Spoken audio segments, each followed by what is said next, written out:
We Do Biz. 3 minutes Un expert. Un conseil. Sur We Do Biz.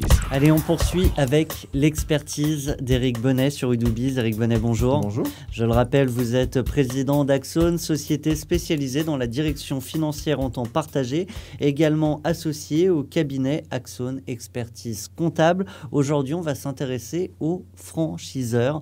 Alors, pour les entrepreneurs qui nous écoutent, qui ont un commerce, peut-être deux, et qui se disent là, je tiens quelque chose, je pourrais me développer, me déployer partout en France, pourquoi pas me lancer en franchise? Et alors là, il y a sûrement des choses à savoir, et c'est pour ça que vous êtes là. Ça tombe bien. Le premier point, quand on évoque le sujet de la franchise, c'est déjà de bien savoir de quoi on parle. On parle bien de franchise. Il existe pléthore, en tout cas, de très nombreux types de contrats qui s'apparentent à la franchise. Aujourd'hui, on va parler vraiment, vous l'avez évoqué, du franchisé-franchiseur, c'est-à-dire le contrat de franchise.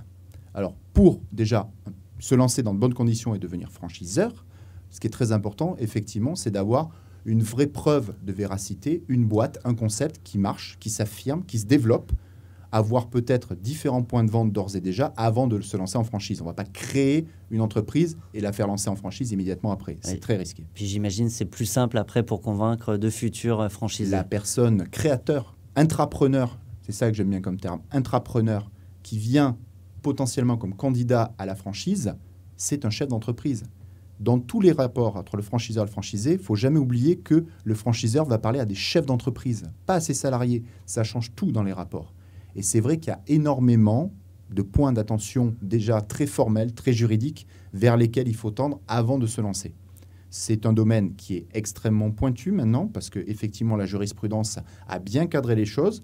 La loi Doubin, qui est très connue par les franchisés, entre autres, c'est quelque chose qui se veut être précis. Il y a un document extrêmement précis, c'est le document d'information précontractuelle, c'est-à-dire donner au franchisé tous les éléments préalablement à sa décision d'y aller ou de ne pas aller.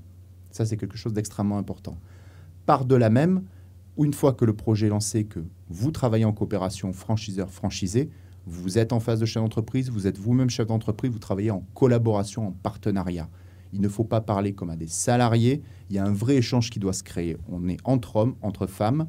C'est quelque chose qui se veut être efficace et constructif. C'est de la communication, c'est de l'échange d'idées, parce qu'une très bonne idée pour un réseau entier peut venir d'un simple, c'est pas péjoratif, d'un simple franchisé qui fait remonter l'idée pour le bénéfice de la majorité. Exactement. Et elle remonte les infos. Exactement. C'est tout l'intérêt d'avoir justement quelque chose qui marche au départ, parce que quelqu'un qui passe en franchise va consacrer énormément de temps à aider, à développer sa franchise, à aider ses franchisés. Il ne pourra plus être autant opérationnel qu'il a été par le passé.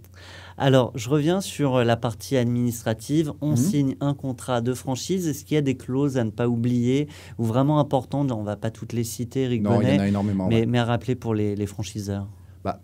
Il y en a une auquel il faut, par exemple, accorder une attention toute particulière, c'est la territorialité. Dans un contrat de franchise, il y a un secteur qui est très bien déterminé, qui doit être très facile à appréhender pour le franchisé et pour la juridiction au sens large. Il faut être extrêmement précis sur le territoire exclusif qui est dévolu à un franchisé par rapport à une ville, à un nombre de rues, à des cantons INSEE, mais quelque chose qui doit être quantifiable et mesurable facilement. Eh bien, un grand merci à vous. Je vais lancer cette chronique en franchise. Je crois que j'ai tout compris. Voilà. Éric Bonnet, je le rappelle, vous êtes président d'Axone. On aura le plaisir de vous retrouver très prochainement sur notre antenne. Avec plaisir, à bientôt.